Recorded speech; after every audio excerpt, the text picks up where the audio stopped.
ನಮ್ಮ ಪ್ರಕಾರ ಇಂಟ್ರೋವರ್ಟ್ಸ್ ಅಂದರೆ ಶೈ, ಅವರು ಅನ್ಫ್ರೆಂಡ್ಲಿ ಆಗಿರ್ತಾರೆ. ಅವರ ಕೈಲಿ ಯಾವತ್ತೂ ಲೀಡರ್ಗಳು ಆಗೋದಕ್ಕೆ ಸಾಧ್ಯ ಇಲ್ಲ ಅಂದ್ಕೊಂಡಿರ್ತೀವಿ.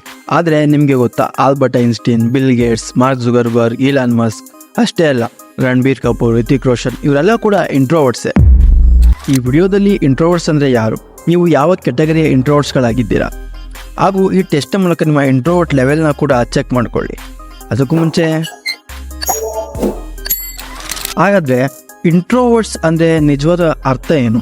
ಇಂಟ್ರೋವರ್ಟ್ಸ್ಗಳಂದರೆ ಅವರು ತನ್ನದೇ ಆದ ಆಲೋಚನೆಗಳು ಮತ್ತು ಭಾವನೆಗಳಲ್ಲಿ ಮುಳುಗೋಗಿರ್ತಾರೆ. ಹೊರಗಿನ ವಸ್ತುಗಳ ಬಗ್ಗೆ ಅವ್ರಿಗೆ ಸ್ವಲ್ಪನೂ ಕೂಡ ಇಂಟ್ರೆಸ್ಟ್ ಇರಲ್ಲ. ಎಕ್ಸಾಂಪಲ್, ನಿಮಗೆ ಸೋಷಿಯಲ್ ಮೀಡಿಯಾದಲ್ಲಿ ತುಂಬ ಜನ ಫ್ರೆಂಡ್ಸ್ಗಳಿರ್ತಾರೆ, ಆದರೆ ನಿಮ್ಮ ರಿಯಲ್ ಲೈಫ್ನಲ್ಲಿ ಯಾರೂ ಕೂಡ ಇರೋದೇ ಇಲ್ಲ. ನಿಮಗೆ ಒಬ್ಬರ ಮೇಲೆ ಪ್ರೀತಿ ಇದ್ದರೂ ಅವರಿಗೆ ಹೇಳ್ಕೊಳ್ಳೋಕೆ ಆಗ್ತಿರಲ್ಲ. ಇವರು ಕೂಡ ಒಂದು ರೀತಿ ಇಂಟ್ರೋವರ್ಟ್ಸ್ಗಳೇ. ಈ ಇಂಟ್ರೋವರ್ಟ್ಸ್ಗಳನ್ನು ಮೇಜರಾಗಿ 4 ಪಾರ್ಟಾಗಿ ಮಾಡಲಾಗಿದೆ. ಅದರಲ್ಲಿ ಸೋಷಿಯಲ್ ಇಂಟ್ರೋವರ್ಟ್ಸ್, ಅವರು ಒಬ್ಬಂಟಿಯಾಗಿರಲು ಇಷ್ಟಪಡ್ತಾರೆ, ಆದರೆ ಅವರು ಫ್ರೆಂಡ್ಸ್ ಜೊತೆ ಸುತ್ತಾಡಲು ಹಾಗೂ ಫ್ಯಾಮಿಲಿಯ ಗ್ಯಾದರಿಂಗನ್ನು ತುಂಬ ಇಷ್ಟಪಡ್ತಾರೆ. ಹಾಗಾದರೆ ಇವರನ್ನು ಹೇಗೆ ಐಡೆಂಟಿಫೈ ಮಾಡ್ಬೋದು? ನಂಬರ್ 1, ಇವರು ಗ್ಯಾದರಿಂಗ್ ಹಾಗೂ ಪಾರ್ಟೀಸ್ಗಳಲ್ಲಿ ಹೆಚ್ಚಿನ ಇಂಟ್ರೆಸ್ಟನ್ನು ತೋರಿಸೋದಿಲ್ಲ. ಎರಡನೇದಾಗಿ, ಇವರು ಸೋಲೋ ಡೇಟನ್ನು ಹಾಗೂ ಸೋಲೋ ವೆಕೇಷನನ್ನು ತುಂಬ ಇಷ್ಟಪಡ್ತಾರೆ.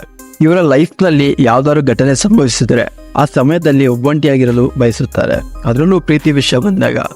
ನಂಬರ್ 2, ಥಿಂಕಿಂಗ್ ಇಂಟ್ರೋವರ್ಟ್ಸ್, ಇವರನ್ನು ಡೇ ಡ್ರೀಮರ್ ಅಂತ ಕೂಡ ಕರಿಬಹುದು. ಇವರು ಅತಿಯಾದ ಸಮಯವನ್ನು ಇಮ್ಯಾಜಿನೇಷನ್ ಮಾಡೋದ್ರಲ್ಲಿ ಕಳೆಯುತ್ತಾರೆ, ಅಂದರೆ ತಮ್ಮ ಬಗ್ಗೆ ಯೋಚನೆ ಮಾಡ್ತಾರೆ, ಕನಸು ಕಾಣ್ತಿರ್ತಾರೆ. ಇವರನ್ನು ಹೇಗೆ ಐಡೆಂಟಿಫೈ ಮಾಡ್ಬೋದು? ನಂಬರ್ 1, ಇವರಿಗೆ ಕ್ರಿಯೇಟಿವ್ ಆ್ಯಕ್ಟಿವಿಟೀಸ್ ಅಂದರೆ ತುಂಬ ಇಷ್ಟ.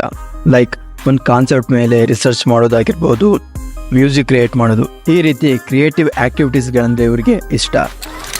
ನಂಬರ್ 3, ಆ್ಯಂಕ್ಷಿಯಸ್ ಇಂಟ್ರೋವರ್ಟ್ಸ್, ಇವರು ಎದುರಿಗಿಂತ ಸ್ವಲ್ಪ ಡಿಫ್ರೆಂಟ್. ಇವರು ಯಾರ ಜೊತೆ ಕೂಡ ಸೇರೋದಿಲ್ಲ, ಇವರ ನಡವಳಿಕೆ ಸ್ವಲ್ಪ ರೂಢ್ ಆಗಿರುತ್ತೆ. ಇವರನ್ನ ಹೇಗೆ ಐಡೆಂಟಿಫೈ ಮಾಡ್ಬೋದು? ಇವರು ಯಾವಾಗ ಜನರ ಜೊತೆ ಮಾತನಾಡಲು ಬಂದಾಗ ಶೈನೆಸ್ಸನ್ನು ಹಾಗೂ ಎಂಬ್ರಾಸ್ಮೆಂಟನ್ನು ಫೀಲ್ ಮಾಡ್ತಾರೆ. ಇವರು ಜನರ ಜೊತೆ ಇಂಟ್ರ್ಯಾಕ್ಷನನ್ನು ಸಂಪೂರ್ಣವಾಗಿ ಅವಾಯ್ಡ್ ಮಾಡ್ತಾರೆ. ಇವರು ಆದಷ್ಟು ಜನರಿಂದ ದೂರ ಇರೋದನ್ನು ಇಷ್ಟಪಡ್ತಾರೆ. ನಂಬರ್ 4, ಇನ್ಹ್ಯಾಬಿಟೆಡ್ ಇಂಟ್ರೋವರ್ಟ್ಸ್, ಇವರು ತಮ್ಮ ಫೀಲಿಂಗ್ಸ್ ಹಾಗೂ ಥಾಟ್ಸ್ಗಳನ್ನು ಎಕ್ಸ್ಪ್ರೆಸ್ ಮಾಡಲು ತುಂಬ ಕಷ್ಟಪಡ್ತಾರೆ. ಇವರಿಗೆ ತಮ್ಮದೇ ಆದ ಸ್ವಂತ ಟೈಮ್ ಬೇಕಾಗುತ್ತೆ ಯಾವುದಾದ್ರೂ ಘಟನೆಯಿಂದ ಹೊರಬರಲು. ಐ ಹೋಪ್ ನನ್ನ ವಿಡಿಯೋಸನ್ನು ನೋಡ್ತಿರೋಂಥ ಮೆಜಾರಿಟಿ ಆಫ್ ದ ಪೀಪಲ್ಸ್ ಇಂಟ್ರೋವರ್ಟ್ಗಳೇ ಆಗಿರ್ತೀರಾ. ನಿಮಗೇನಾದರೂ ನಿಮ್ಮ ಇಂಟ್ರೋವರ್ಟ್ಸ್ನ ಲೆವೆಲನ್ನು ಚೆಕ್ ಮಾಡಬೇಕು ಅಂದರೆ ಡಿಸ್ಕ್ರಿಪ್ಷನ್ನಲ್ಲಿ ಇರುವ ಲಿಂಕನ್ನು ಉಪಯೋಗಿಸ್ಕೊಳ್ಳಿ. ಹಾಗಾದರೆ ಈ ಇಂಟ್ರೋವರ್ಟಿಂದ ಆಚೆ ಬರ್ಬೋದಾ? ಸ್ನೇಹಿತರೆ, ಮೊದಲು ನೀವು ಯಾವ ಕೆಟಗರಿಯ ಇಂಟ್ರೋವರ್ಟ್ಸ್ಗಳೆಂದು ತಿಳಿದುಕೊಳ್ಳಿ. ನೀವೇನಾದರೂ ಥಿಂಕಿಂಗ್ ಇಂಟ್ರೋವರ್ಟ್ಸ್ಗಳಾದರೆ ನಿಮ್ಮ ಅಕ್ಕಪಕ್ಕದಲ್ಲಿ ನಡೆಯುತ್ತಿರುವುದನ್ನು ಅಬ್ಸರ್ವ್ ಮಾಡಿ, ಥಿಂಕಿಂಗ್ ಮಾಡೋದನ್ನು ಬಿಟ್ಟು ರಿಯಾಲಿಟಿಯನ್ನು ಅಕ್ಸೆಪ್ಟ್ ಮಾಡ್ಕೊಳ್ಳಿ. ಹಾಗಾದರೆ ಕಮೆಂಟ್ನಲ್ಲಿ ತಿಳಿಸಿ ನೀವು ಯಾವ ಕೆಟಗರಿಯ ಇಂಟ್ರೋವರ್ಟ್ಸ್ಗಳೆಂದು. ಸ್ನೇಹಿತರೆ, ಇದೇ ರೀತಿಯ ಹೆಚ್ಚಿನ ವಿಡಿಯೋಸ್ಗಳಿಗಾಗಿ ನಮ್ಮ ಚಾನಲನ್ನು ಸಬ್ಸ್ಕ್ರೈಬ್ ಮಾಡ್ಕೊಳ್ಳಿ. Thank you for watching.